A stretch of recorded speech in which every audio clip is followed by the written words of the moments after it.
Acá. Ahí Ahí está, está. ahí está. Gracias. Sí, no, de nada, porque hay algunos que no pueden participar. No estoy viendo acá los participantes, si hay alguien en espera.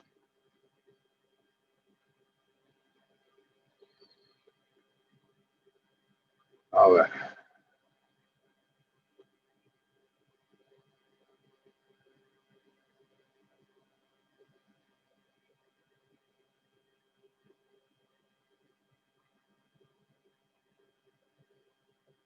Bueno, si va entrando alguien más, lo voy admitiendo. La idea de hoy era analizar el artículo 189 bis, que es extenso, muy largo, pero tiene algunas cosas interesantes desde el punto de vista de lo que es el análisis de los tipos delictivos que encontramos acá, ¿no? Yo ahí lo subí al chat, no sé si lo ven, por las dudas, el artículo 189 bis. ¿Lo llegan a ver? No, lo mandó personal, no está en el chat. A ver. A todos. A ver si va ahí.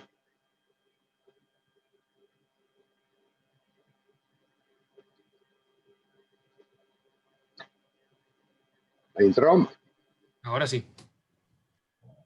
Bueno.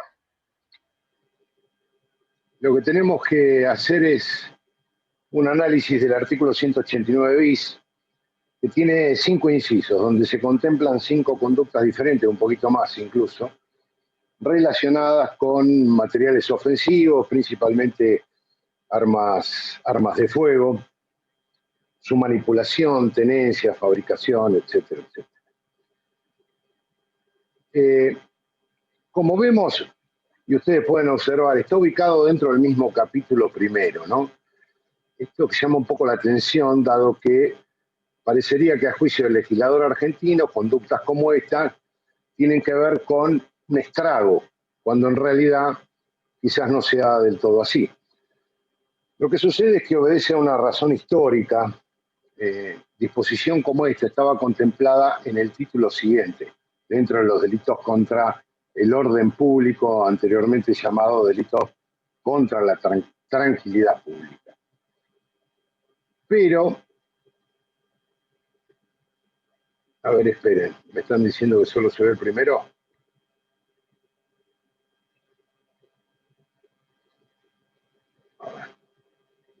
Sí, al ser muy extenso no le deja mandar todo el artículo junto.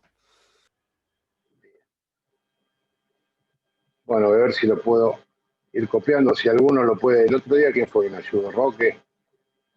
Si No sé. lo puede ir subiendo. No importa. Preciso, no hay problema. Yo lo sé. Profe, si quiere eso, iba a decir, Sí, si cualquiera. quiere, Sí, cualquiera, gracias. Vamos, igual tenemos por analizar el inciso primero, que también es bastante extenso.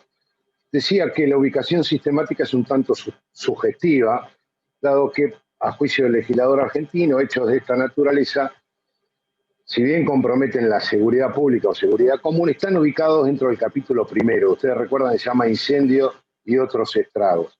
Aun cuando en realidad lo que se intenta castigar son conductas previas o que pueden derivar en hechos o acontecimientos que pueden poner en peligro a la seguridad pública y seguridad común.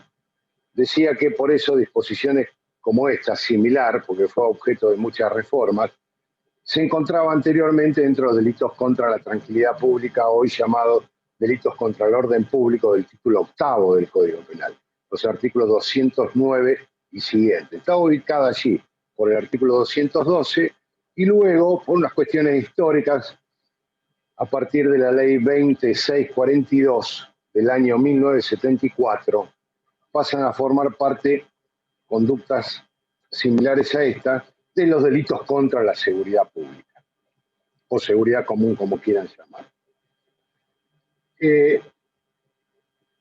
Lo que vamos a ver es que acá se castiga al que, con el fin de contribuir a la comisión de delitos contra la seguridad común o causar daños en las máquinas o elaboración de productos,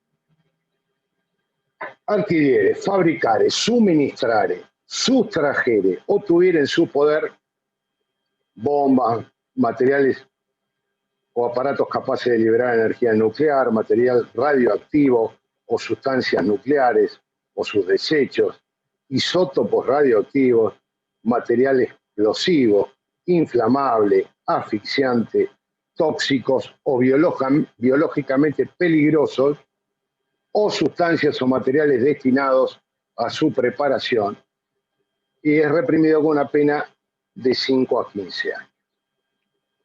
Bien, hay varias cosas para analizar acá. ¿Qué es lo que quiere sancionar, en definitiva, nuestro Código Penal? Hay que actuar de una manera determinada, con una subjetividad muy característica, a punto tal, vuelvo a repetir, nosotros identificamos luego del para con la expresión para, al comienzo, el que con el fin para, con el fin, con el propósito de, esto me está indicando que hay un elemento subjetivo del tipo de carácter volitivo, distinto del dolo, ¿no? Es un elemento subjetivo del tipo distinto del dolo, que me está diciendo dos cosas. En primer lugar, que únicamente este delito se puede cometer con dolo directo. En segundo lugar, que no es necesario que consiga el propósito del autor a los fines de la configuración. La configuración delictiva del perfeccionamiento se va a dar en la medida que actúe. Esperen que voy admitiendo más gente. Que actúe con esa intencionalidad, pero no es necesario que se produzca ningún resultado. El resultado pretendido por el autor no es un requisito del tipo. Esto lo podemos deducir precisamente de ese elemento subjetivo del tipo distinto del dolo, que lo identificamos con la expresión que dice el que con el fin de, similar a aquella que podría ser con el propósito, el que con el objetivo, con la finalidad de, o el que para. Me está indicando un elemento subjetivo del tipo. ¿Qué es lo que hace el sujeto? Bueno, acá lo convierte este tipo penal en un delito de acción complejo alternativo. Fíjense que tiene varias acciones, desde la adquisición, la fabricación, el suministro, la sustracción o la simple tenencia en su poder. Esto es muy importante. De los objetos prohibidos que están allí mencionados, que fueron también motivo de ampliación en las sucesivas reformas, ¿no? Se refiere a materiales peligrosos, material explosivo, bombas, sustancias nucleares, material radioactivo, todo aquello que puede generar un gran daño, asfixiante, tóxico, inflamable, o incluso las sustancias o los materiales que están destinados a la preparación de ese tipo de objetos. Vale decir que el objetivo del legislador es castigar la fabricación o la tenencia de material peligroso. Cualquiera sea este, cualquiera sea su naturaleza y alcance. Les decía que acá tenemos que analizar fundamentalmente una cosa, y acá esto es importante. Vamos a poner un ejemplo. Recuerden, por la época histórica que se sanciona este tipo penal, la ley 20.642 del año 1974, por una convulsión interna en la situación argentina, la situación política histórica argentina, lo que se quiso sancionar fueron, digamos, actividades previas o preparatorias con esta tenencia, con la fabricación de estos elementos, como por ejemplo bombas Molotov, que todos conocemos, que son de fabricación casera para generar no solamente los daños, sino probablemente un incendio, un fuego, etcétera, etcétera. Es por eso que el autor debe obrar con alguno de los dos propósitos establecidos por el tipo penal.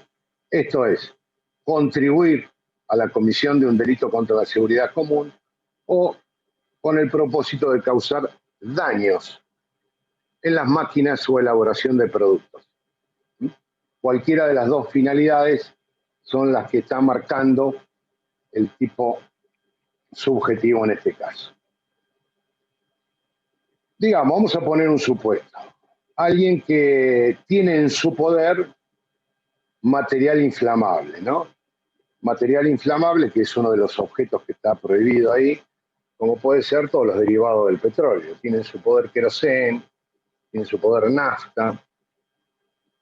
Se lo encuentra en su casa con la botella, un trapo que va a hacer la función de mecha embebido en la misma sustancia. ¿Cuál es el objetivo de esta persona? Cometer un delito, por ejemplo, de incendio, ¿no es cierto? Arrojar esa bomba de fabricación casera con material inflamable para generar un incendio en determinado lugar. Lo que estamos viendo es que se castiga una preparación de este acto, ¿no? Esto vendría a ser un acto preparatorio, porque se está castigando la fabricación, entre otras acciones, y la mera tenencia de ese material, o incluso los materiales destinados a la preparación de estos objetos peligrosos, siempre y cuando el autor obre con la finalidad de cometer un delito contra la seguridad común o de causar daños en las máquinas o elaboración de productos. Supongamos que la finalidad del autor es cometer un delito de incendio. Debido a informaciones que tiene la instrucción, se hace un allanamiento en la casa, secuestran el material inflamable, la botella, como les decía, el trapo embebido, un plano de la facultad que era el objetivo. Y por el hecho de tener esos materiales, ¿qué pena tiene según este articulado?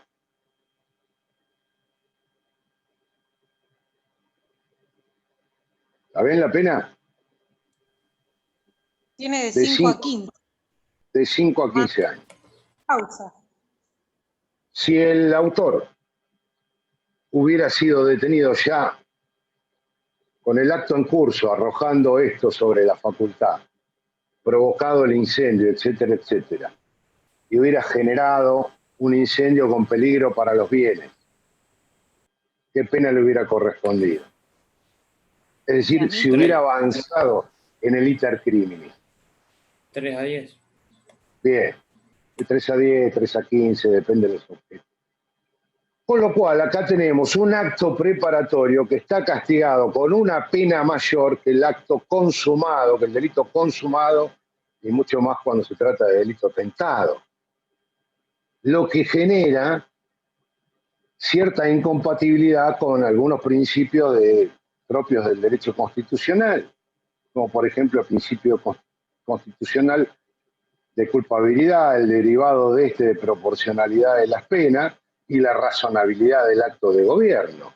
Es decir, un acto preparatorio es castigado con una pena muy superior que el delito consumado. Es como si yo dijera el homicidio, el que mata a una persona tiene una pena de 8 a 25 años.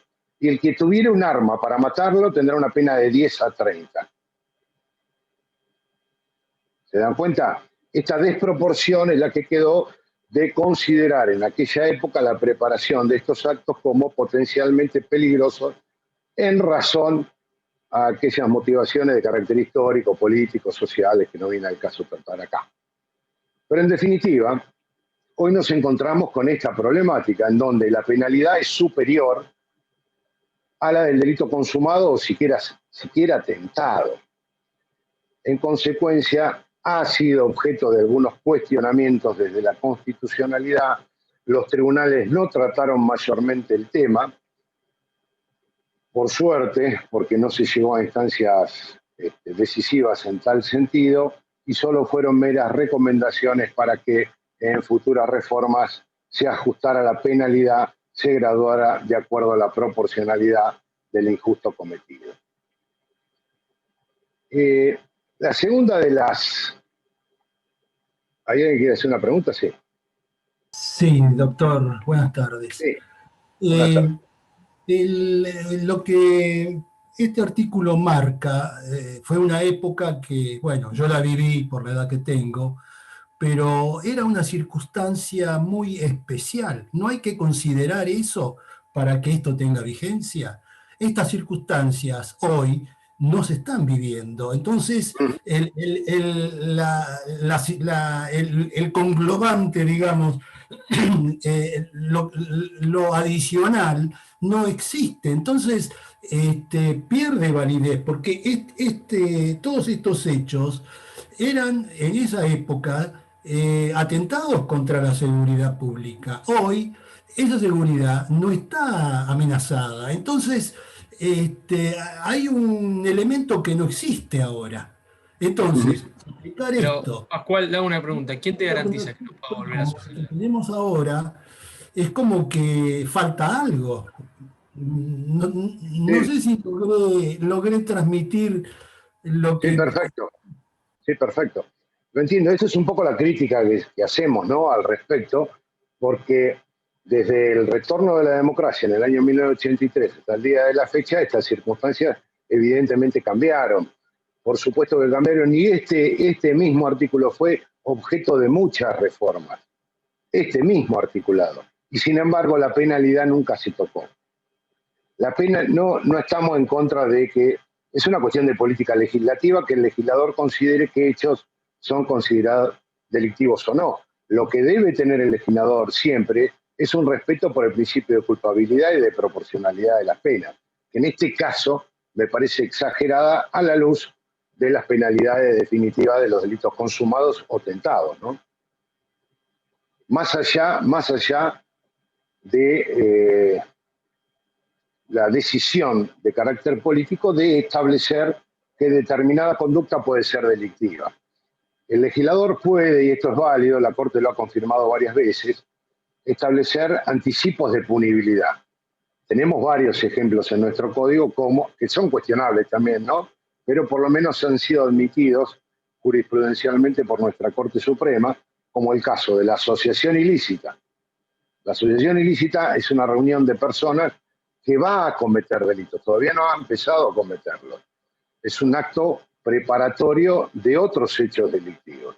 Ahí tenemos un anticipo de punibilidad, perfectamente legitimado, por cuestiones de política criminal. En el artículo 299 del Código Penal, si ustedes lo ven, la tenencia, la fabricación o tenencia de materiales e instrumentos conocidamente destinados a cometer falsificaciones, esto es, quien en su casa tiene una plancha de falsificar billetes, también es un acto preparatorio castigado autónomamente. Es decir, por cuestiones de política criminal, el legislador anticipa la punibilidad. Los vemos cuando hay bienes jurídicos importantes comprometidos, como en el caso de la conspiración para cometer el delito de traición o la conspiración para el delito de rebelión. La crítica que hacemos fundamentalmente es en torno a la penalidad. Pero la disposición, es cierto lo que dice usted, la disposición está pensada, el tipo penal está estructurado en términos de los años 70. A tal punto que la segunda finalidad, esta de causar daños en las máquinas, y uno se pregunta, ¿qué es esto de causar daño en la máquina? ¿Qué máquina? ¿En la máquina de lavar? ¿En la máquina de tejer? ¿Cuál es la finalidad del autor de causar daño en las máquinas o en la elaboración de productos? Tiene que ver con una ley también de la época. Fíjense que las leyes 20.000 son de la década del 70, fundamentalmente del año 74. Esto tiene que ver con la ley 2840, que se llamaba Ley de Seguridad Nacional, luego parcialmente derogada, recién en el año 2002, parcialmente derogada. Tiene que ver con esto, con lo que sería un caso de sabotaje industrial o comercial, es decir, cortar el suministro o provisión de sustancias alimenticias, de agua, de energía, electricidad en general, gas, que eran un poco los objetivos de aquellos que se subordinaban contra el régimen legal así establecido. Vale decir que ambas finalidades, ya sea por un lado o por el otro, tienen ese contenido de los años 70 que hoy no están presentes. Y aunque lo estuvieran, más allá de esas cuestiones que dejo a salvo las cuestiones de política criminal, que es propio del legislador. Me parece que lo cuestionable aquí es la excesiva penalidad en relación a los delitos que podrían llegar a ser cometidos, es decir, al delito consumado o ostentado. Pero bueno, nosotros lo vemos así, lo vemos muy rápido, discúlpenme la rapidez en todo esto, porque no tenemos, estamos haciendo cuentas, estamos en una cuenta regresiva, lamentablemente no tenemos demasiado tiempo como para ocuparnos del todo y en detalle, pues es muy interesante discutir acerca de todo esto, pero bueno, lamentablemente los tiempos de la cursada no nos dejan. Pero bueno, lo que quiero que quede claro en el análisis y la interpretación de este tipo penal es que tiene esos contenidos. Es decir, en primer lugar, se trata de un anticipo de punibilidad. En segundo lugar, un acto complejo alternativo, cualquiera de las acciones típicas, es suficiente para la configuración. No es necesario que el autor que haga uso de tales materiales prohibidos. Basta con que se dedique a adquirirlos, fabricarlos, sustraerlos. Cuidado, cada vez que acá utiliza el legislador la palabra sustracción, no es lo mismo que apoderamiento. No necesariamente va a concurrir con el delito de hurto. Sustraer es un poco menos desde un punto de vista jurídico que apoderarse. Sustraer basta con quitarlo de la esfera de custodia de quien tiene ese poder de hecho sobre la cosa. Y la tenencia, por el solo hecho de tenerlos en su poder, ya vamos a ver, porque esto se va a suscitar la misma problemática con las armas, se refiere a ese ejercicio de poder de hecho sobre una cosa que tiene una persona que debe ser actual, es decir, una tenencia presente, no pasada. No se castiga al que tuvo, ni al que va a tener, por lo menos en el ámbito de la tenencia. Tiene que ser una tenencia actual, que se advierta en ese mismo momento, que se ejerza en ese momento. Dentro de los objetos de prohibición, que es aquello que lo que no permite la ley que se fabrique, se tenga, se adquiera, etcétera, etcétera, vemos que hay una serie de enunciaciones bastante extensas. Las primeras que existían originalmente en esta disposición, en la ley 20642, también del año 74, tenían que ver con las bombas, los materiales o aparatos capaces de liberar energía nuclear, asfixiantes, tóxicos, inflamables, y luego con una reforma posterior se le agrega el material radiactivo, las sustancias nucleares o sus desechos, isótopos radioactivos. Y uno se pregunta, pero ¿qué es esto? ¿Qué es un isótopo? ¿Alguien tiene en su casa un isótopo radioactivo? ¿Sabemos de qué estamos hablando cuando hablamos de isótopos radioactivos? Que son sustancias que tienen que ver con la posibilidad de generar gran energía a través de la desintegración del átomo, pero que están usados más que nada en medicina nuclear, ¿no? Convierte a esos átomos inestables, en fin. Pero son usados fundamentalmente en medicina nuclear como determinados isótopos que sirven para detectar si hay alguna tapadura en las arterias del ser humano, en fin. Pero que no son de práctica habitual, ¿no es cierto? Esta última serie de reformas, principalmente lo que se denominó reforma Bloomberg, fue la que confundió un poco y agregó todo este tipo de materiales. ¿Por qué digo que confundió? Porque incluyó en un segundo párrafo lo que antes estaba previsto. Dentro del inciso primero tenemos un segundo párrafo que castiga también con la misma pena, fíjense, al que sabiendo o debiendo saber que contribuye a la comisión de delitos contra la seguridad común o destinado a causar daño en la máquina, diere instrucciones para la preparación de sustancias o materiales a los que se refiere el párrafo anterior, ¿no? Acá se amplía la punición, no ya a quien lo fabrica o a quien los tiene, sino al que enseña cómo hacerlo. Por eso se castiga al que da instrucciones para su preparación. Es decir, el que le enseña a otro los procedimientos necesarios para obtener uno de los productos que están prohibidos por el párrafo anterior. Es decir, se castiga al que le enseña a otro a hacer una bomba casera, por ejemplo. Pero claro, acá nos encontramos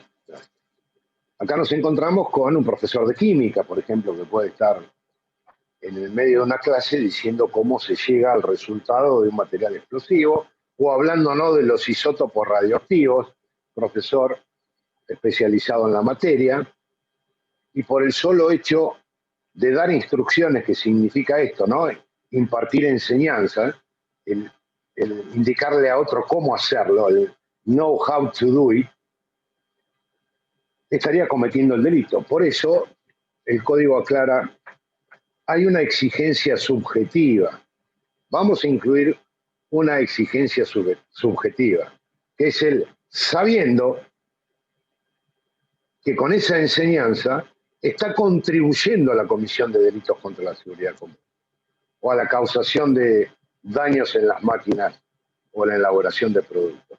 O sea, impone una carga subjetiva al autor, es decir, a quien imparte la enseñanza, de que sepa positivamente que al enseñar de tal modo está contribuyendo a la comisión de delitos contra la seguridad común.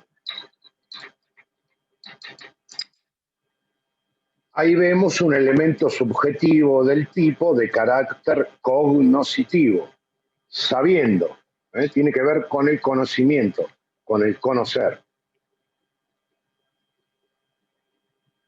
Pero agrega la ley, o debiendo saber. Y acá se puede complicar un poco la interpretación. Cuidado con este debiendo saber. ¿Qué significa esto? ¿Qué supuestos contempla? Vamos a suponer que yo soy un profesor de química, o sea, alguien que tiene estos conocimientos, y enseño a la clase cómo fabricar una bomba Molotov. Por poner un ejemplo.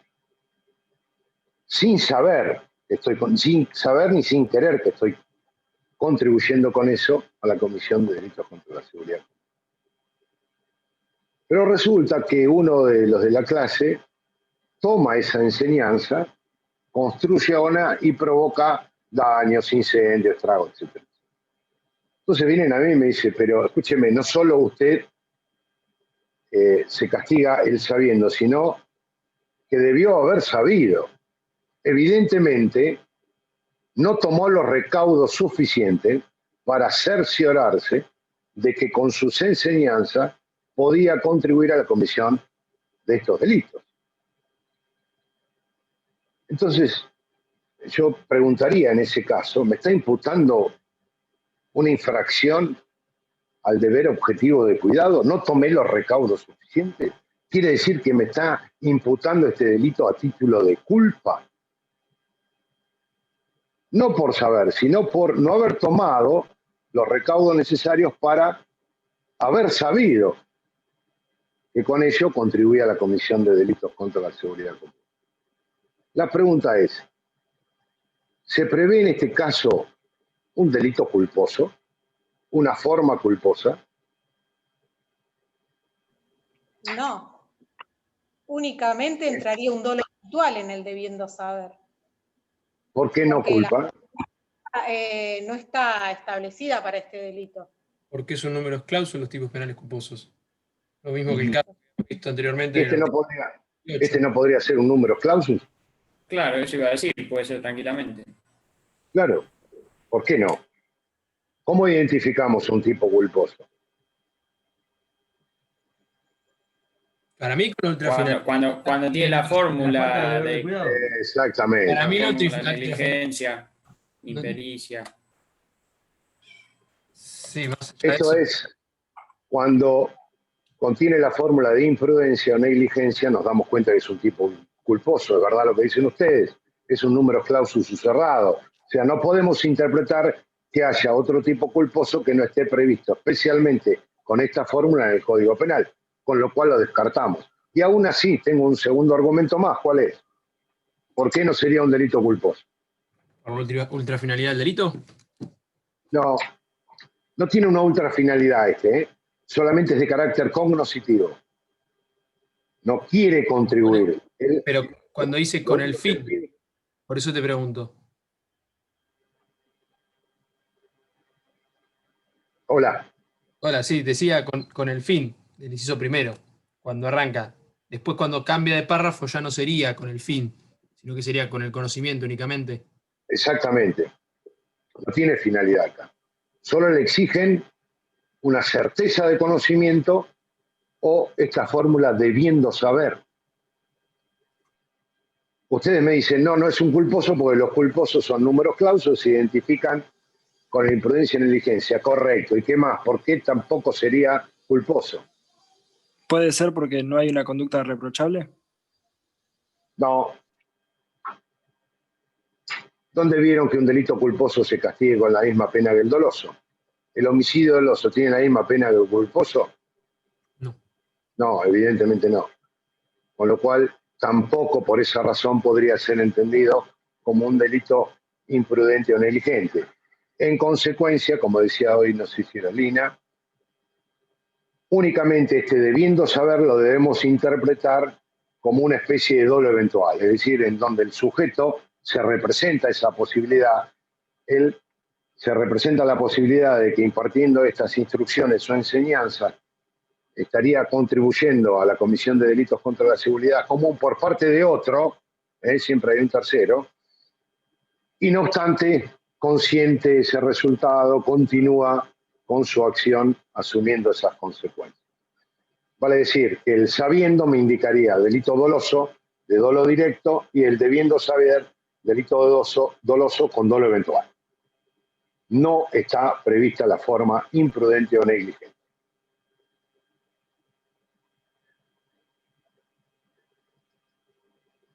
En el proyecto del Poder Ejecutivo,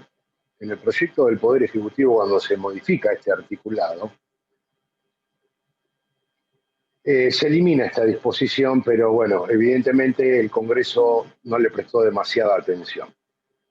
Y uno de los argumentos, ¿cuál era? Precisamente este, ¿no? Las expresiones utilizadas podían dar lugar a la confusión, esta que estamos hablando, que pudiera ser considerado como un delito culposo cuando en realidad no lo es. Y por otro lado, otro argumento del entonces ministro de Justicia, quien dijo, vamos a suponer que este segundo párrafo se elimina, ¿no? Desaparece del Código Penal. Y nos encontramos con la hipótesis de un sujeto que le dio instrucciones a otro para preparar los materiales del inciso primero, para cometer el delito del inciso primero. Si desaparece este segundo párrafo, ¿sería impune quien le dio las instrucciones? Sería un partícipe, porque acá está Exactamente. regulando. Exactamente. Exactamente. Sería un partícipe, con lo cual el proyecto del Poder Ejecutivo era eliminar este párrafo segundo, que era confuso, y que por otra parte estaba castigado, sería castigado como una forma de complicidad o participación primaria en el inciso primero, con lo cual todos tendríamos que quedarnos tranquilos porque no habría ninguna laguna de punibilidad en ese sentido. Pero lo peor de todo, con la reforma, es cómo quedó redactado el tercer párrafo del inciso primero.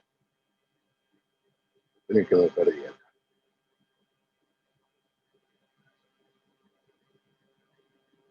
¿Se ve? El tercer párrafo, se lo leo textual, la simple tenencia de los materiales a los que se refiere el párrafo que antecede sin la debida autorización legal o que no pudiere justificarse por razones de uso doméstico o industrial, será reprimido con una pena menor, ¿no? De 3 a 6 años. ¿Qué quiere decir este articulado? Que toda aquella otra tenencia que no tenga la finalidad de contribuir a la comisión de delitos contra la seguridad común o de causar daños en las máquinas o en la elaboración de productos, que no tenga esa ultra finalidad, va a quedar comprendida en el párrafo tercero como simple tenencia. No es que haya una tenencia simple y una compleja, o una simple y una compuesta. Significa tenencia desprovista de la finalidad mencionada en el párrafo primero. Sin la debida autorización legal, porque lógicamente para tener determinada clase de objetos se requiere una autorización legal o un permiso legal en el sentido dado por la administración en términos generales, o que no se pudiera justificar por razones de uso doméstico industrial. Fíjense que en el primer párrafo estamos castigando la tenencia de material inflamable. Si un sujeto tiene un bidón de alcohol, un bidón de queroseno en su casa, estaría cometiendo el delito. Si no obra con la finalidad del párrafo primero, por la simple tenencia del párrafo tercero en razón a la justificación que el uso doméstico le puede dar, lógicamente es impune. Estos supuestos estarían dados para aquellos casos en donde no existe o una autorización legal o no puede ser justificada su tenencia por el uso doméstico o industrial. ¿Se entiende? Digamos, vendría a ser una tenencia residual. Tenencia desprovista de las finalidades del inciso primero referido a esta clase de objetos. ¿Se ve el articulado en el chat? No, no se ve. ¿No se ve? Lo subí No. yo recién hace nada, colgué todo el artículo. Está arriba, está 10 mensajes arriba de los últimos que mandaron los chicos. Si se empieza a ver. Fíjense, donde lo tengan, el primer párrafo tiene que ver con lo que habíamos hablado, ¿no? La fabricación o tenencia de material explosivo, el inciso primero, párrafo primero. El párrafo segundo sanciona aquel que da las instrucciones. Y el párrafo tercero, la simple tenencia. ¿De qué?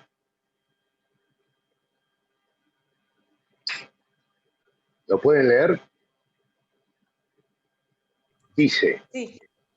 la simple tenencia de los materiales a los que se refiere el párrafo que antecede.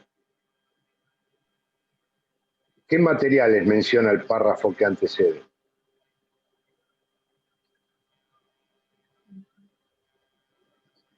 Por eso quiero que lo vean. ¿Lo sigan a ver? Máquina y Materiales que- producción de... Perdón. No, decí, Marian, seguí. Cuando dice elaboración de productos, ¿puede ser? No, el tercer párrafo dice la simple tenencia de los materiales a los que se refiere el párrafo que antecede. La pregunta es, ¿cuáles son esos materiales? Que El dañan párrafo la antecede, elaboración de repite. productos, ¿no? Las máquinas y demás. El párrafo que antecede No, ninguno, esa es la subjetividad. Los daños en las máquinas o elaboración de productos tiene que ver con uno de los propósitos que persigue el autor. No se refiere a los objetos de prohibición. Deberían ser los del primer párrafo. Sí, Sí, Exactamente. es como una remisión o una remisión, porque el párrafo Claro. que antecede remite al primero. Porque en Por realidad, eso- como dice usted, Esperen un cachito, porque si no nos confundimos. El párrafo que antecede al tercero no menciona ningún material. Están mencionados en el primero, en el primer párrafo, no en el segundo. ¿Se dan cuenta?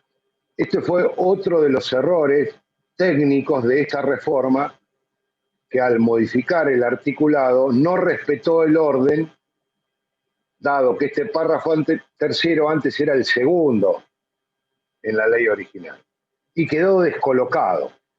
Con lo cual, como decía Roque, ahora sería una remisión por remisión al párrafo primero. Debe leerse la simple tenencia de aquellos objetos mencionados en el párrafo primero. Esto es, bombas, materias o aparatos capaces de liberar energía nuclear, material explosivo, inflamable, tóxico, radioactivo, sus desechos, etcétera, etcétera. ¿Sí?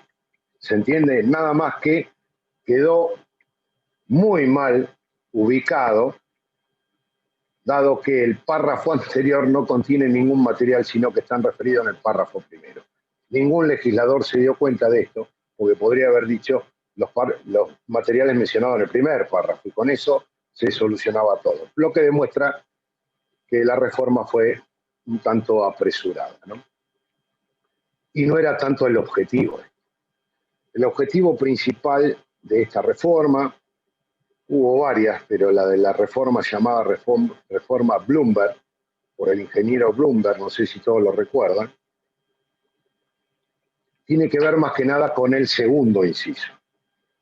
Vamos al segundo inciso. También bastante extenso.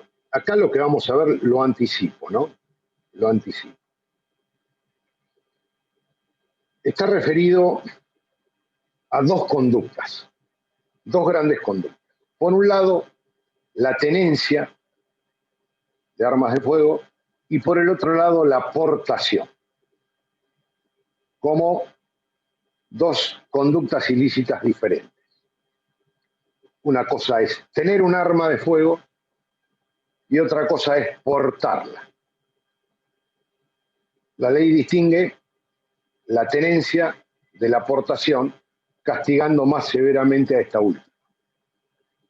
Portación es llevar consigo, una persona que lleva consigo un arma de fuego. Porta el arma porque la tiene en su poder, en la vía pública, lleva el arma consigo en un lugar donde pueda disponer inmediatamente de ella, como por ejemplo dentro de un maletín, en la guantera del coche, de su vehículo, etcétera, etcétera. Está portando un arma. Mientras que la tenencia consiste en el ejercicio de ese poder de hecho de una persona sobre una cosa, en este caso, un arma de fuego, dentro de su ámbito, dentro de la esfera de custodia, dentro de su propiedad, sin trasladarla o sin portar ese arma. Vale decir, en un ámbito privado.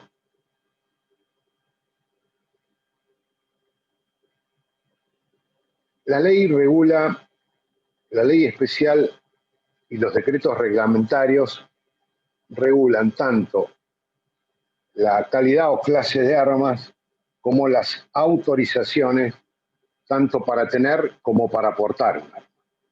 Hay una ley especial, casualmente también comienza con el número 20.000, o sea, del año 73-74, que es la ley 20.429, que es la ley de armas. Normalmente viene incorporado al Código Penal, ustedes la pueden ver, seguramente si tienen un código a mano, la ley 2429, y más precisamente a través de un decreto reglamentario, que es el que establece todas las clasificaciones de las armas, que es el decreto 395/75. ¿Cómo es el nombre del número, perdón? La ley es 20.429, ley de armas del año 74, Sí. y el decreto es un decreto 395 del año 75.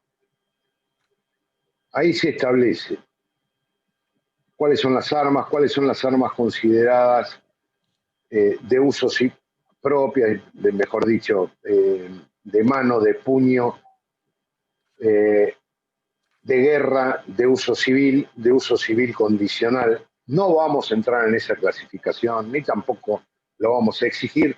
Simplemente, a los fines de la ley penal, vamos a mencionar que hay una menor penalidad para la tenencia o la aportación de un arma de fuego cuando es de las consideradas de uso civil, que son por lo general las de más bajo calibre, y una pena más grave cuando esa tenencia o aportación es de arma de uso civil condicional o de guerra, por llamarlo de alguna manera, genéricamente también, con una pena más grave. Esto está destinado a aquellas armas que tienen un calibre mayor.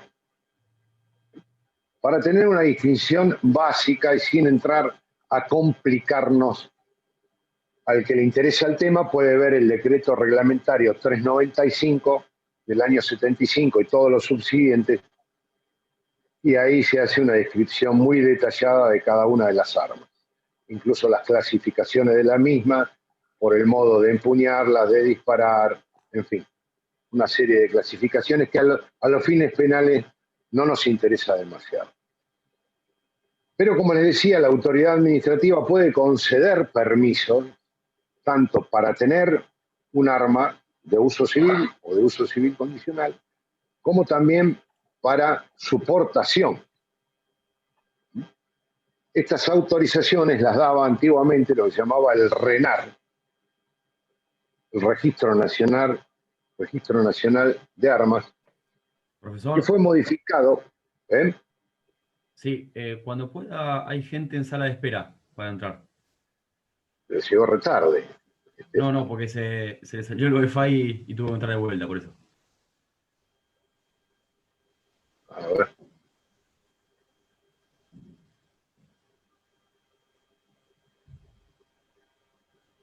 Ahí está, ¿no?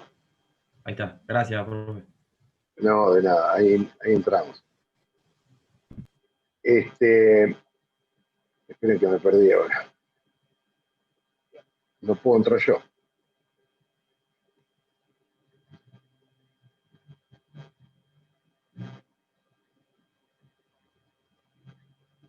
Estaba con el RENAR y la autorización para Sí, no, que no veo la pantalla. Ahí está. Ahí está. Estas facultades que tenía el RENAR, que es un órgano administrativo del Estado encargado de conceder estas autorizaciones, y el carnet de legítimo usuario para quien está autorizado para tener un arma o portar un arma. En la actualidad fue modificado esto, se le cambió el nombre nada más, ahora es el ANMAC a partir del año 2015, a raíz de la creación de este organismo por parte de la ley 27.192. Hay más gente en espera. Ahí está. Pero bueno, se trata de un órgano dependiente del Estado, el Ministerio de Justicia y Derechos Humanos, que es el que contiene todas las facultades que anteriormente tenía el RENAR, Registro Nacional de Armas, ¿no? Que establece ciertas condiciones y requisitos para que una persona esté autorizada para tener un arma o para portar una. Bien, hecho esta aclaración, ¿qué es lo delictivo? Muy sencillo. La tenencia ilegítima e indebida, es decir, sin contar con esa autorización, si se trata de un arma de uso civil, va a tener una pena, mientras que si se trata de un arma de uso civil o condicional, de uso civil condicional o de guerra, con una pena superior.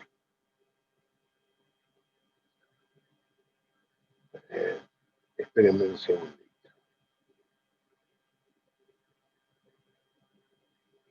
Lo mismo va a suceder en el caso de la portación de armas de uso civil sin la debida autorización, de 1 mes a 4 años, y si las armas, si lo que se portan son armas de guerra o de uso civil condicional, mejor dicho, fíjense la penalidad de 3 años y 6 meses a 8 años y 6 meses. Queda claro entonces que tenemos por un lado la tenencia, que es distinto a la aportación. Dentro de la tenencia o la aportación, las penas van a diferir si son de arma de uso civil o si son armas de guerra o de uso civil condicional. En este caso especial de la aportación de armas de guerra, la pena es de 3 años y 6 meses a 8 años y 6 meses. Cosa rara, ¿no? Ustedes han visto esto en otro artículo del Código Penal, pues normalmente la pena es de 1 a 6, de 2 a 8, pero esto de los 6 meses, ¿saben por qué fue? En aquel momento regía toda la jurisprudencia que tenía que ver, estos delitos eran de carácter federal, y están vinculados a un tema de excarcelación o de exhibición de prisión. La excarcelación es una resolución judicial, un instituto judicial por medio del cual, a través de una resolución, alguien que está detenido puede obtener la libertad durante el transcurso del proceso. Mientras que en la exhibición de prisión, alguien que todavía no fue detenido, pero está imputado de un delito, puede solicitar al juez que no vaya a prisión mientras transcurre todo el proceso.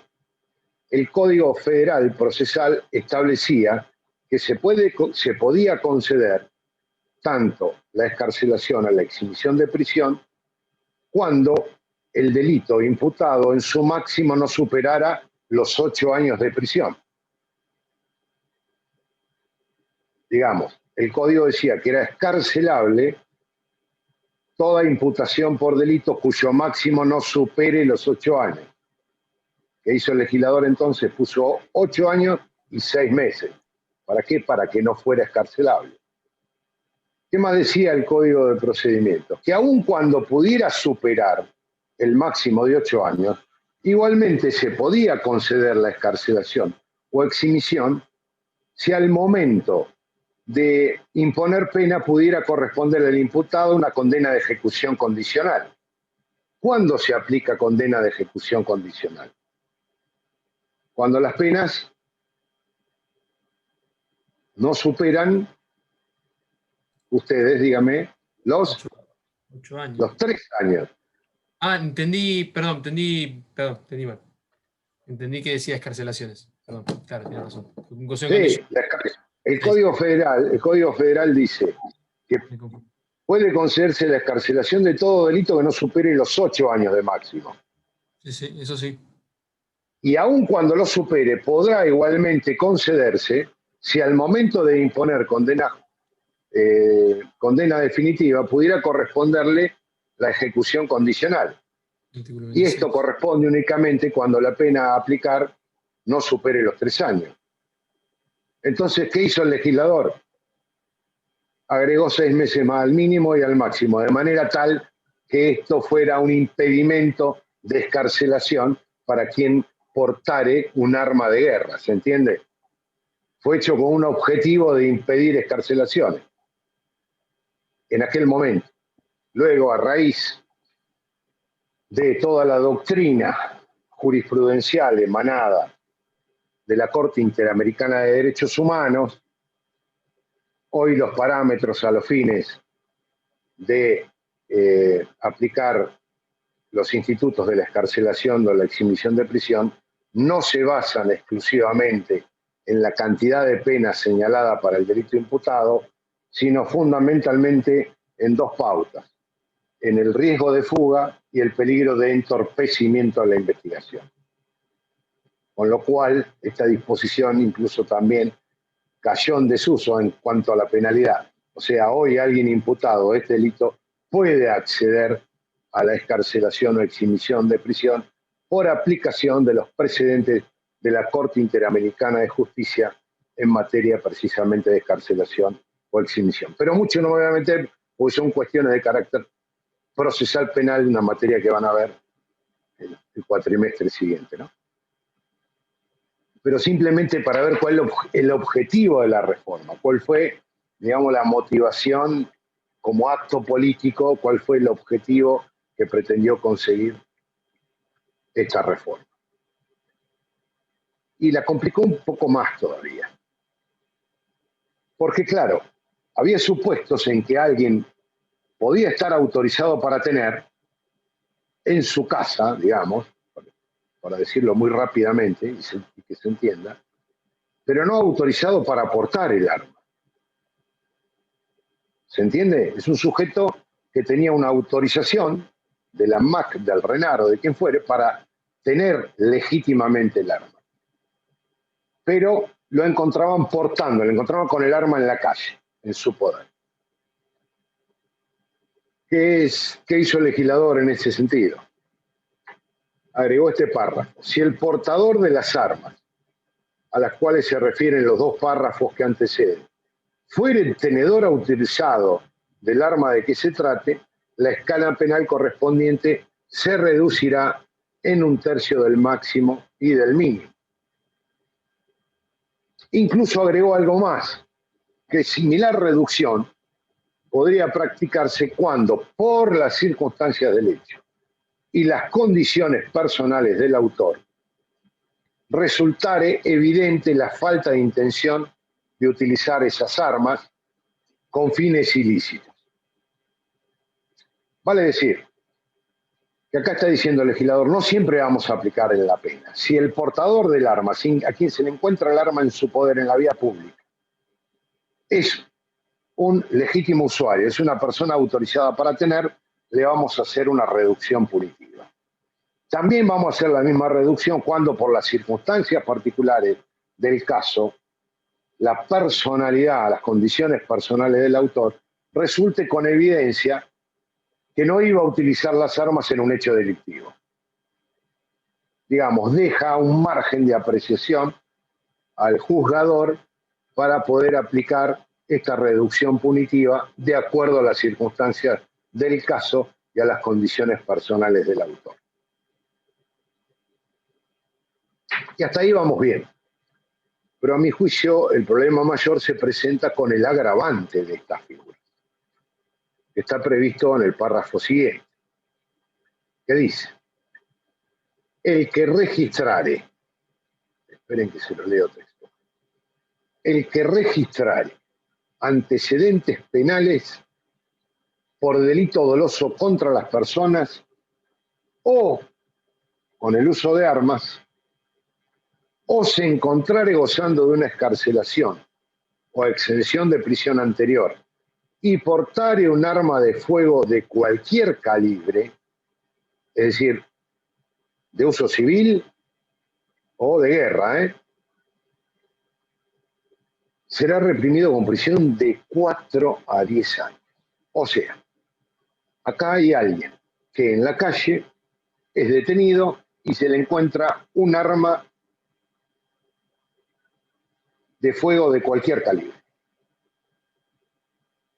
¿Sí? Un arma de guerra, un arma de cualquier calibre. Si tiene antecedentes penales por delitos dolosos contra las personas, o con el uso, delitos con uso de armas, o está gozando de una excarcelación o exhibición anterior, la pena ya va de 4 a 10 años. ¿Y por qué digo se complica un poco? Por la redacción. En primer lugar, ¿qué significa registrar antecedentes penales? ¿Quién tiene antecedentes penales? ¿El trámite de una causa implica un antecedente penal? Incluso que se haya dictado una sentencia condenatoria en primera instancia que está recurrida ante instancias superiores. ¿Me permite decir que ese sujeto tiene antecedentes penales? Aparentemente no.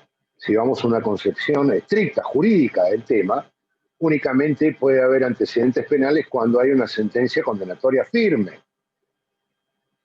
¿No es cierto? En principio Es decir, sí. alguien condenado. Aunque no es muy claro porque podría haber utilizado esa expresión. Hubiera sido condenado, sin embargo dice registrar antecedentes penales. Daría la sensación de que no está exigiendo firmeza a esa resolución judicial que lo tiene por imputado a este mismo sujeto. Pero por cualquier delito, no. Por cualquier delito, no.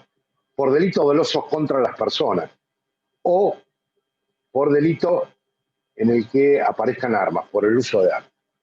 Vamos a ver la primera expresión. Delitos dolosos contra las personas. ¿Qué significa esto? Los que están previstos en el título 1, que son los delitos contra las personas, es decir, homicidio, lesiones, aborto, abandono de personas, o delitos dolosos contra las personas en cuanto víctima a una persona. Si tomamos la primera acepción, el que fue condenado por robo no le podría ser computado ese antecedente, porque no es un delito contra las personas del título 1. El que fue condenado por una violación, tampoco. Ahora, si tomamos la segunda acepción, es decir, delito doloso contra las personas, es decir, que hay una víctima, también queda comprendido el que libró un cheque sin provisión de fondo. Ya tiene un antecedente, vamos a suponer que tiene una condena por cheque sin provisión de fondo, y el hecho de portar un arma le agrava la penalidad de 4 a 10 años. Fíjense lo que permite esta interpretación o estas interpretaciones con una redacción de semejante naturaleza. Mucho más cuando se le agrega o con el uso de armas. Dice delito doloso contra las personas o con el uso de armas. Quiere decir que el uso de armas puede ser doloso o culposo. Es decir, fuimos a cazar con un amigo, se me escapó un tiro, le pegué un tiro en el pie, le ocasionó una lesión grave, me condenaron por lesiones graves. Entonces yo ya estoy marcado para siempre por esta disposición. Uso de armas también dolosa. Realmente es paupérrima la redacción, malísima. Mucho más, y más complicado aún, cuando después se agrega que el que se encuentra gozando de una excarcelación anterior. ¿Cómo puede ser que el que tiene una excarcelación anterior concedida por un juez en el trámite de una causa le va a servir como agravante por este delito, por portar un arma de fuego? ¿Por qué? Si todavía ni siquiera fue condenado. Vamos a suponer que se trata de un comerciante le cae una inspección de la FIP, va a ver al abogado, el abogado vivo inmediatamente dice, mira, si estás comprometido, puede haber una causa penal ante el juzgado, vamos a pedir tu exhibición de prisión. Y le pide la exhibición de prisión al comerciante por una eventual evasión tributaria. Este señor sale un día de su comercio, mientras tanto tramita la causa administrativa y judicial por una eventual infracción a las leyes de carácter impositivo, ¿no? Sale a la calle, es detenido y llevaba un arma en la guantera. Para la policía, dice, no, mire, lo tengo por una cuestión de seguridad el arma. A ver, ¿quién es usted, fulanito tal? Ah, usted tiene una exhibición de prisión anterior. Con lo cual ahora la imputación es por este delito, de 4 a 10 años de prisión. ¿Por qué? Porque tiene una exención de prisión anterior. Pero eso fue un tema del abogado, ¿yo qué tengo que ver? Además soy inocente. Y en el peor de los casos, si evadí tributo, hasta puedo pagar y con eso cerrar la causa penal. Porque la ley penal tributaria me permite pagar con anticipación a determinados momentos procesales y cerrar la causa. Y usted me está considerando como si fuera un delincuente. ¿Se entiende todo esto? Fíjense lo que pasó jurisprudencialmente. Casi todos los tribunales de la República, desde acá, desde Mar del Plata, Capital Federal, todos declararon la inconstitucionalidad de este párrafo, por configurar un derecho penal de autor, por ir en contra del principio de igualdad, de culpabilidad, el principio de inocencia, violaciones constitucionales de toda clase.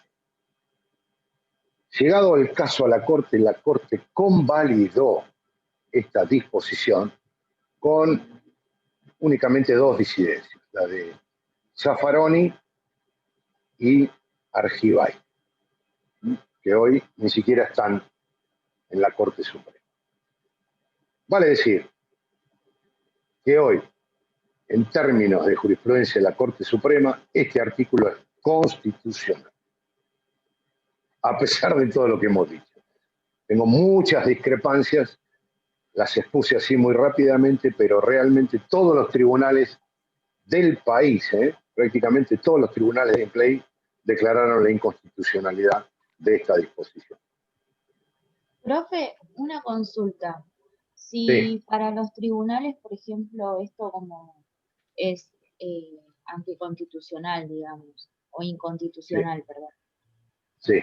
¿se aplica en los juzgados o si llega una causa así, no sé, Se aplica. Los juzgados y los tribunales tienen una obligación de carácter moral, así se dice, por respeto a un diseño institucional de tribunales superiores y por una cuestión de celeridad procesal, porque en el caso de que lleguen a absolver declarando inconstitucionalidad, cuando se llega a instancias superiores, este fallo va a ser revocado.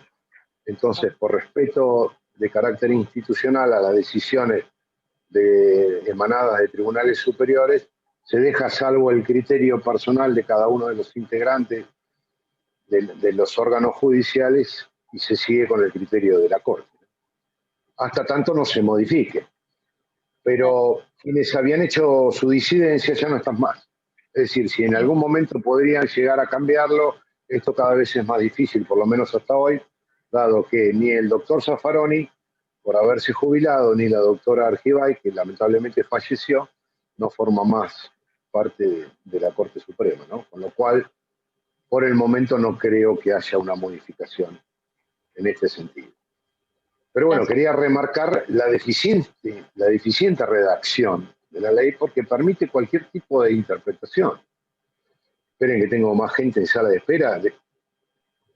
Los votos positivos hacia declararla constitucional fueron de Ricardo Lorenzetti y los de Maqueda y Noranzco. ¿Fueron así? O sea, los que están actualmente en... Me parece que además estaba, no estoy seguro, me parece que además estaba... ¿cómo se llama? Y también falleció, estaba Fay. Estaba Fay, y creo que también estaba el otro que falleció. Hay un presidente González donde ustedes pueden verlo. Si les interesa, después se lo subo. No sé, creo que lo traté en el blog. En el blog hay un artículo mío relacionado con todo esto. Así que vamos un poquito más rápido. Después ustedes cualquier cosa lo pueden ver ahí, está la cita y todo. Hay un par de artículos en el blog que lo pueden consultar. Bien, vamos al tercero. Perdonen la velocidad y la desprolijidad, pero si no nos llegamos. El inciso tercero castiga el acopio de armas, pieza o munición de las armas o la tenencia de instrumental para producirlas, sin la debida autorización, con prisión de 4 a 10 años. Acá tenemos el acopio referido a armas de fuego, piezas o municiones, acopio, y solo la tenencia del instrumental. ¿Qué es acopio? Tenemos que distinguirlo de la tenencia. Acopiar es algo más que tener en términos de cantidad, en un primer plano de análisis. Acopiar significaría reunir en grandes cantidades. Pero vamos a ver cuánto más. Si alguno tiene a mano el inciso segundo y puede leer el primer párrafo, me remito nuevamente al inciso segundo. ¿Alguno lo tiene ahí? Porque no quiero perderme de acá, perdón. Sí, profe. La simple tenencia de armas de fuego de uso civil sin la debida autorización. Hasta ahí nomás, gracias. Bien. Le dijiste la simple tenencia de armas, ¿no? Sí. Muy bien. Y acá estamos hablando de acopio. Dije que en principio se trata de muchas. Pero volviendo un poco al inciso 2, ella mencionó, y muy bien, la tenencia de armas. Vale decir que si tengo una sola, ¿cometo el delito? Hoy viene mi abogado defensor y dice, discúlpeme, no se ajusta al tipo penal. Acá dice tenencia de armas, significa más de una. Por lo tanto, para que haya delito tengo que tener al menos 2. Mi abogado defensor, a quien le pagué muy bien, me defiende en tal sentido. ¿Y ustedes qué dirían? ¿Tiene razón o no? Sí, pero más de 2 no sería acopio también, porque Ya después entramos en acopio, pero si tengo una, es impune mi conducta. No entra dentro del tipo penal por falta de uno de los elementos objetivos, es decir, armas. ¿Estamos de acuerdo? Y si no vamos a la taxación de la ley, debería ser que en plural únicamente el tipo penal. Todos me absuelven. Gracias. Pero no es así. Cuando en un tipo penal se utiliza el plural, significa indeterminación de número, uno o más. Vuelvo a repetir, cuando en el tipo penal se utiliza plural o referido a los objetos, significa indeterminación de número, uno o más. A eso quería volver. Gracias por la absolución igual, pero si apelaba al fiscal, me iban a cocinar en instancias superiores también. Esa ¿A qué interpretación viene? es siempre así, siempre restrictiva, digamos. Dice Sí. arma es uno más, no hay posibilidad de Cuando discusión. se refiere, por eso le digo, porque sirve para aplicarlo a todo, a cualquier articulado. Cuando en un tipo penal se utiliza en lo referente a un objeto un plural, significa indeterminación de número, uno o más. Porque eso sirve para aplicarlo a cualquier artículo del Código Penal. Pero no tantos más en este caso de armas, porque si no entramos en el acopio. Porque acá acopiar armas de fuego significa reunir en cantidades superiores, dice Soler, a lo que el uso deportivo pudiera llegar a justificar.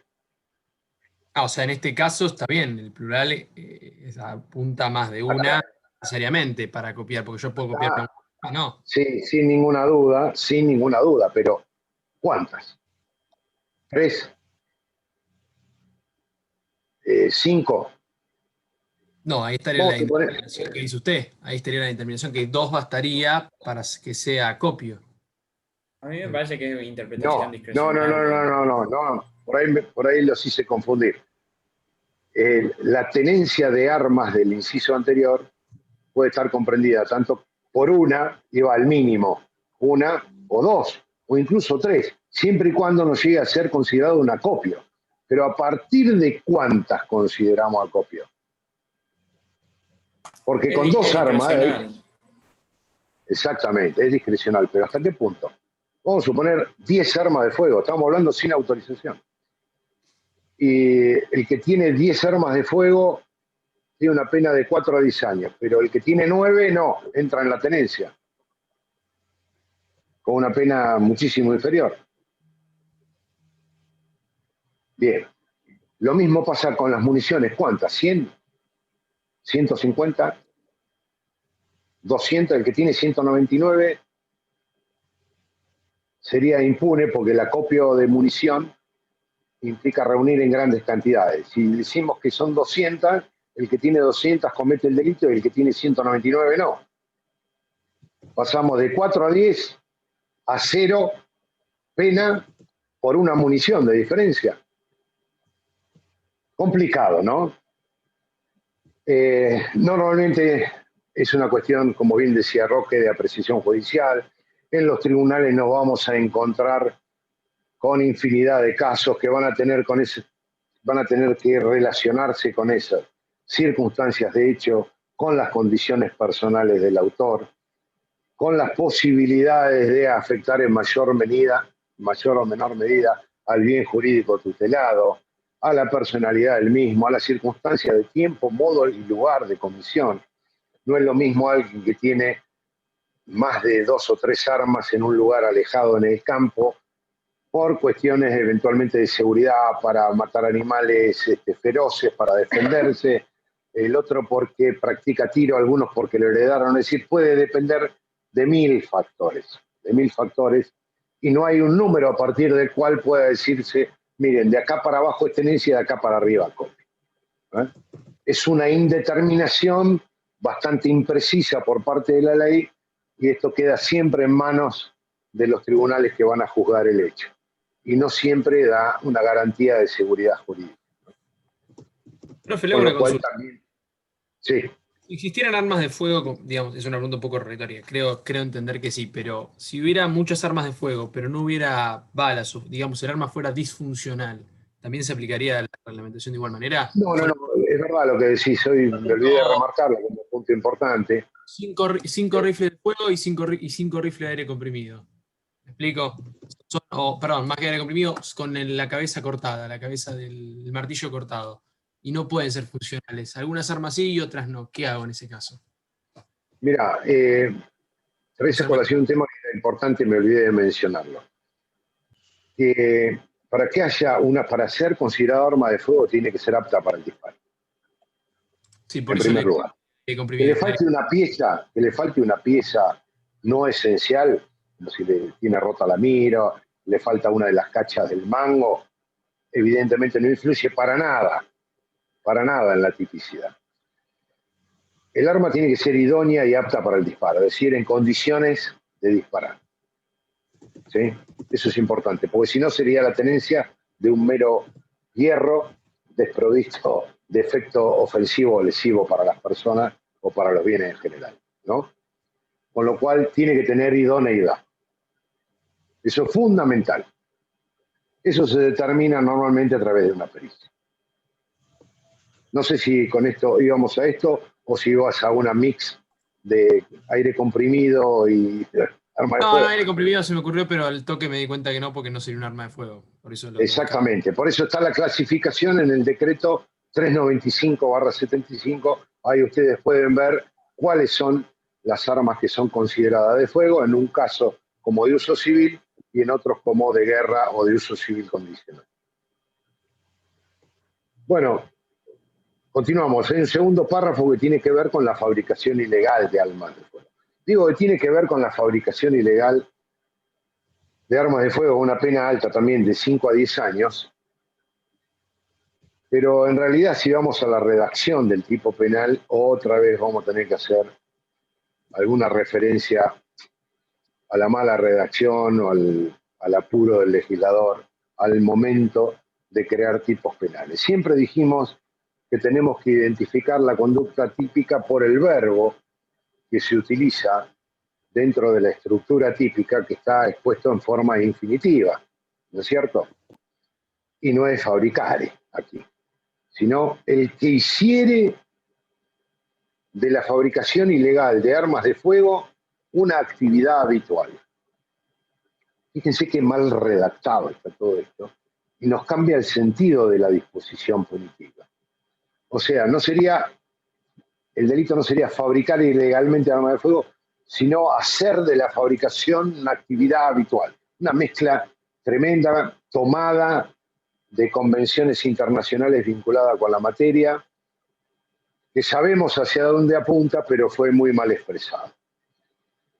Quiero hacer hincapié en esto de actividad habitual. La actividad habitual muchas veces puede ser evaluada dentro de un tipo penal como una forma de clasificación de delitos por la acción. Hay delitos que son de única acción, de acción simple se llaman, otros de acción doble, casualmente el que estábamos hablando, el 312, inciso primero, el que dé en pago un cheque y no lo pagare las 24 horas de haber sido intimado, donde hay una acción y una omisión, son delitos de acción compleja en ese caso también.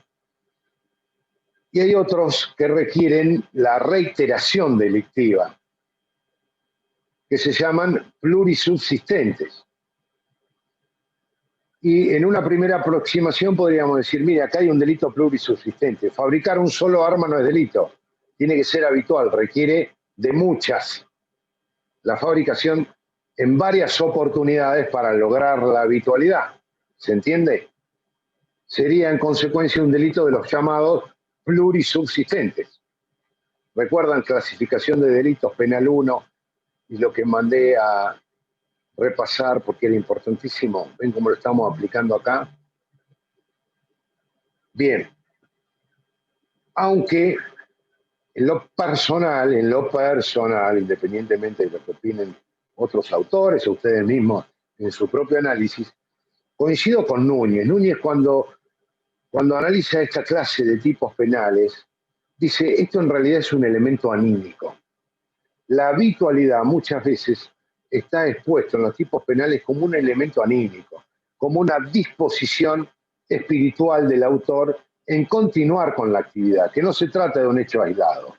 No es un delito plurisubsistente, sino un elemento anímico del tipo.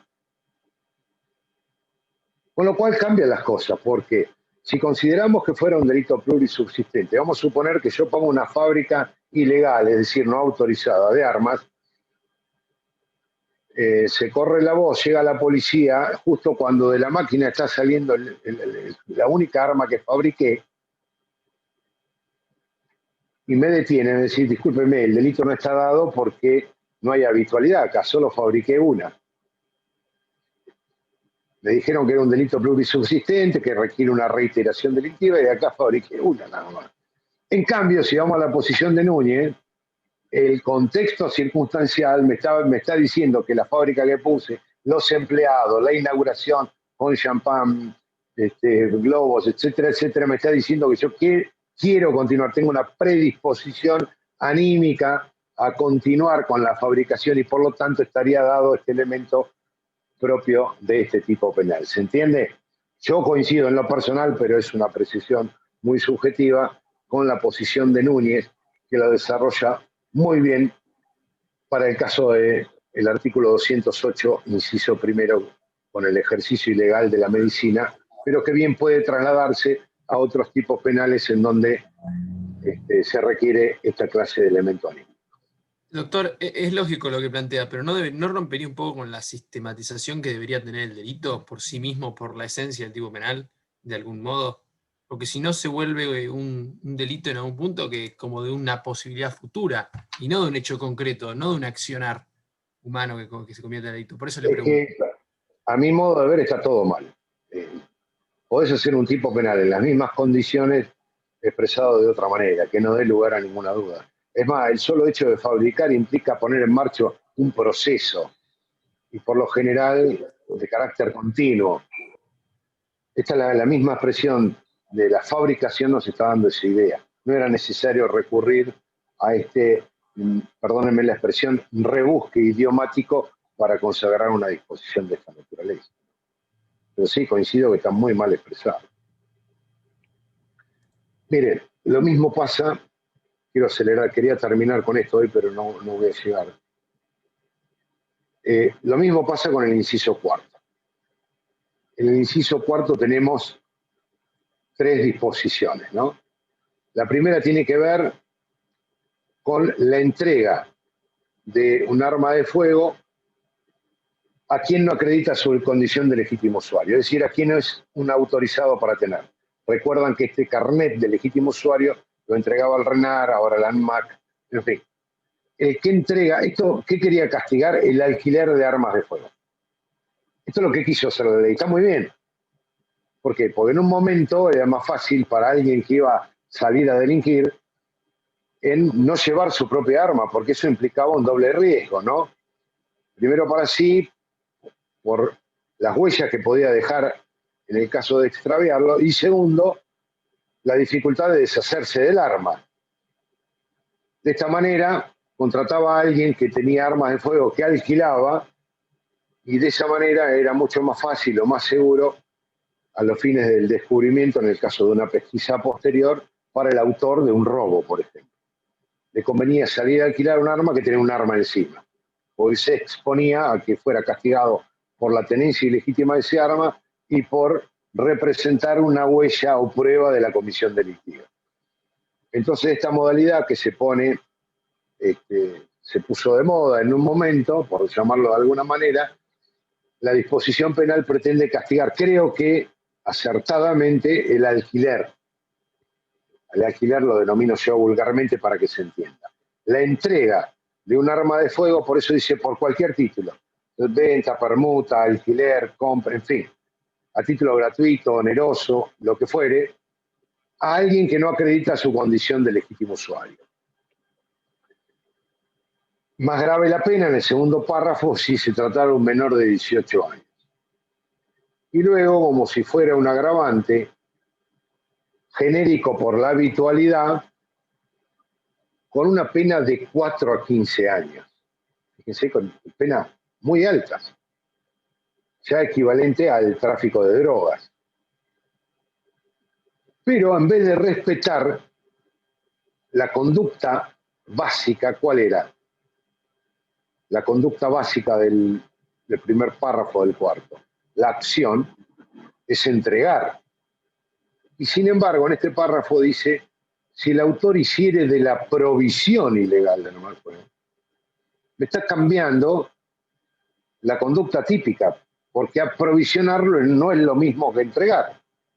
La entrega se puede dar puntualmente en un caso particular a alguien, mientras que la provisión nos está dando la idea de una entrega regular o metódica, ¿no es cierto? Con lo cual es un punto también para destacar como erróneo. Creo que marca también el apresuramiento legislativo por sancionar una disposición en un momento político también en el cual la seguridad jugaba un rol muy importante y motivó también una gran manifestación de carácter popular en aquel momento frente al Congreso de la Nación, apurando la sanción de una ley de estas características. Bueno, dejamos el inciso quinto para la próxima. El jueves nos vemos, ¿no? Creo que el jueves tengo con ustedes nuevamente. Había pedido una clase en particular, no sé si tienen alguna pregunta, una clase más como mínimo, porque si no me equivoco, el otro lunes ya es el parcial. El lunes 30 se supone que sería el parcial por lo que se estableció, si no cambió nada. No, no pudimos cambiarlo, no. No. Yo tengo una duda con respecto a eso. La modalidad va a seguir de igual manera, comisión 1 a las 17, comisión 2 a las 16:30. Sí. Eso no hay ningún cambio de último momento. No, en eso sigue igual. Yo tengo una pregunta respecto del contenido, después sí. Bien, mientras voy chequeando el chat, que me estaban haciendo algunas preguntas, perdón que no las vi, pero creo que están todas más o menos contestadas. Las modificaciones al 189 bis fueron posteriores, se hicieron muchas, fundamentalmente a partir del año 90 y pico y 2000, hubo varias modificaciones. Y no sé, ¿qué me querías preguntar, Roque? Quizás es más de la parte general, ¿no? Pero como estamos viendo delitos de peligro, mi pregunta es, ¿cuáles son los elementos para verificar el peligro concreto? O sea, si hay algún elemento, algún criterio con el cual vos digas, bueno, a partir de este hecho se genera un peligro concreto, por ejemplo, a los bienes en general. Mira, es una muy buena pregunta, pero tiene que ver con apreciaciones de carácter circunstancial. Casualmente, el próximo artículo, que no sé si vamos a llegar a ver, que es el artículo 190, si ustedes lo tienen a mano, se van a dar cuenta que en el primer párrafo castiga al que a sabiendas ejecutare cualquier acto que ponga en peligro la seguridad de una nave, aeronave o construcción flotante. ¿Sí? Un delito de peligro concreto por su redacción. No dice el que ejecutare cualquier acto que pudiera poner en peligro. Dice que ponga en peligro efectivo. ¿No es cierto? Pero el siguiente es un delito de peligro concreto. ¿Cómo sabemos cuál es el peligro? Te voy a poner un caso que fue bastante conocido. Resulta que unos pilotos que van desde Buenos Aires a Rosario deciden, por una cuestión de fanfarronería o para quedar bien, hacer pasar una modelo a la cabina, a la quien le convidan whisky, le permiten tomar el comando mientras creo que iba con piloto automático en el trayecto. Llegan a destino sin ningún tipo de inconveniente, sin que haya ocasionado algún tipo de estorbo para los pasajeros, para el vuelo, la tripulación. Y cuando llegan a destino, dado que esto fue publicado en las redes, proceden a hacer una causa por infracción a esta norma del 190 primer párrafo. Estamos hablando de un caso que fue conocido por ser Vicky Cipolitakis la protagonista de todo. Y bueno, a juicio del tribunal llegan a una probation, pero están reconociendo la ilicitud, y para los jueces, incluso de la Cámara Federal que intervino, dio por sentado que prima facie había existido un peligro concreto en ese caso. Sin embargo, yo creo que no. Yo creo que no hubo ningún tipo de peligro para la seguridad de la navegación. Sí estamos de acuerdo en que los pilotos debían ser sancionados, que ella debía ser sancionado de no poder viajar por 10, 15 años, no sé cuál fue la penalidad administrativa en las aerolíneas argentinas, en fin, todo lo que vos quieras, pero creo que el delito no se había concretado. De hecho, publiqué un trabajo en el blog, salió publicado en la ley, pero lo subí al blog, que tiene que ver con la seguridad del tráfico aéreo y tiene relación con esto que mencionás vos, con el peligro concreto y cómo distinguirlo de un peligro abstracto. Me tomo fundamentalmente de ese articulado porque esto es comentado por Aguirre o Barrio él saca un artículo previo que se llama Humo sobre el aire, que también lo cito. Y se trataba del supuesto de un pasajero de un avión. En un momento se permitía fumar en los aviones, en las últimas filas. Y a partir de determinado tiempo se dejó, mejor dicho, se prohibió encender un cigarrillo dentro de un avión. Este sujeto se fue hasta el baño y prendió un cigarrillo que hizo sonar las alarmas en la cabina del piloto. Cuando aterriza el avión, el piloto hace la denuncia y le hacen una causa penal por infracción al artículo 190. Y ahí Aguirre Obarrio, en este artículo que se llama Humo sobre el aire, analiza el peligro concreto y el peligro abstracto, dado que él fue uno de los que modifica el Código Penal en tal sentido, en el año 1968, con Soler y con Fontán Balestra. Es uno de los 3 autores de la ley 17.567 del año 68, que se convierte en Código Penal y explica pormenorizadamente cómo funciona el peligro concreto. Si bien referido al artículo 190, creo que puede ser aplicado a cualquier otro. Pero si te interesa, lo puedes seguir ahí, que está excelente el artículo de Aguirre Obarrio, que yo lo menciono en el que publiqué en el blog. Bien. Pero te vuelvo a repetir, es una cuestión circunstancial y de apreciación. Pero podrías tomarse un peligro concreto, el ejemplo de prender un cigarrillo en un baño de una aeronave.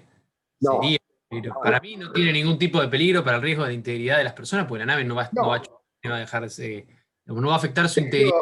Por eso. De hecho, un año antes se permitía y nadie corría peligro.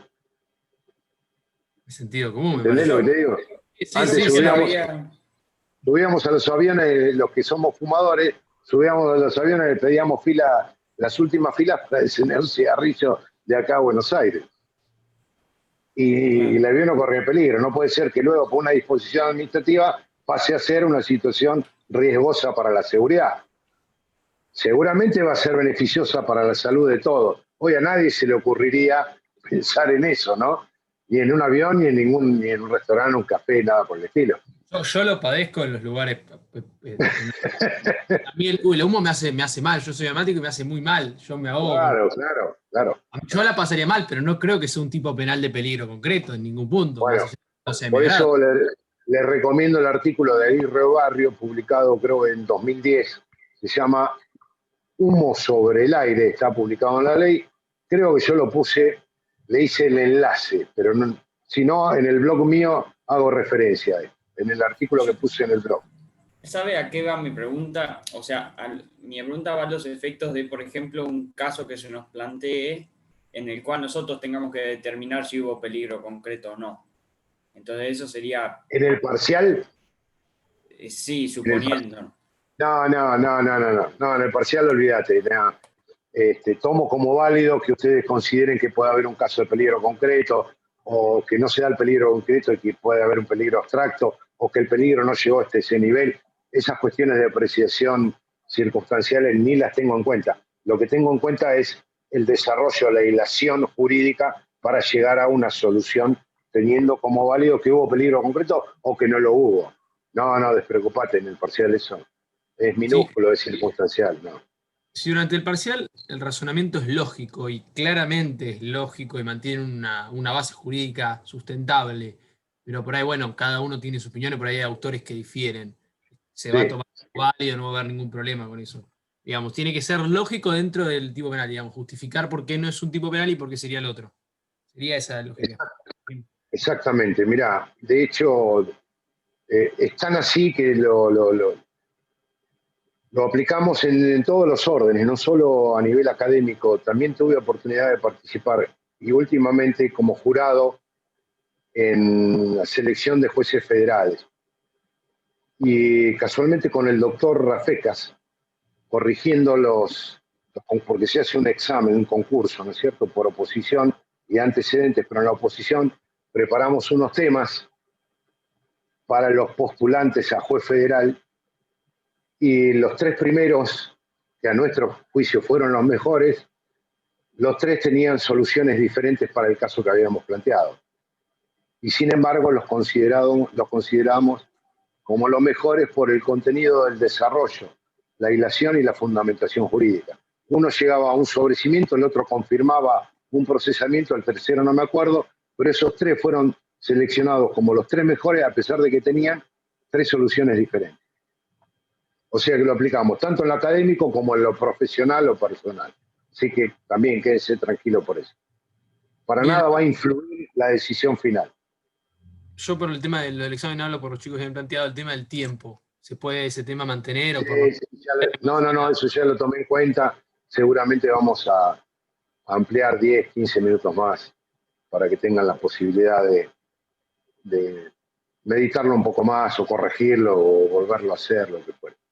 Yo porque es muy difícil, y de lo personal lo digo, redactar lógicamente, digamos, hacer un argumento lógico, redactar que todo tenga sentido cuando uno escribe y lo lleva al papel, que decirlo directamente. Llevarlo al papel tiene un proceso Sí, mental. es difícil, pero no es imposible. Algunos lo hicieron muy bien, Profe, en su gran mayoría. una consulta. Yo todavía no tengo puesta la nota, o sea, en el SIUP, no me aparece. ¿Es normal? Oye, mirá, ya, espera, dame un segundito. No debería estar así, porque yo no lo hice, no lo manejo yo, pero lo mandé a hacer y confié en que estaría todo. ¿Vos sos Katica Florencia? Sí. Una sola comisión tiene la nota. La comisión 1 no la tiene y la comisión 2 la tiene en el SIUP. Falta comisión 1 bien. entero. Perfecto. A ver, ya le digo, porque yo no entré. Ya me ocupo. Vi la nota en el... Gracias, Delina. No sabía, disculpa. Yo tampoco sabía, me acabo de enterar. No, pensé que estaban, pero ya me ocupo. Bueno, si les parece bien, creo que el jueves continuamos. Chicos, yo soy de la comisión 1 y yo tengo la nota. La tengo pasada desde el 19 del 10. No, es el día del examen. Yo la tengo pasada en el CIUSO de la comisión 1. Capaz Quédense tranquilo, mañana ya me ocupo inmediatamente. Bueno. Genial. Gracias, profe. Para todos. Nos vemos el jueves entonces, en principio, ¿sí? Bien, genial. Bueno, gracias a todos por su paciencia. Nos estamos viendo el jueves. Nos vemos el jueves. Hasta luego. Chao, chao.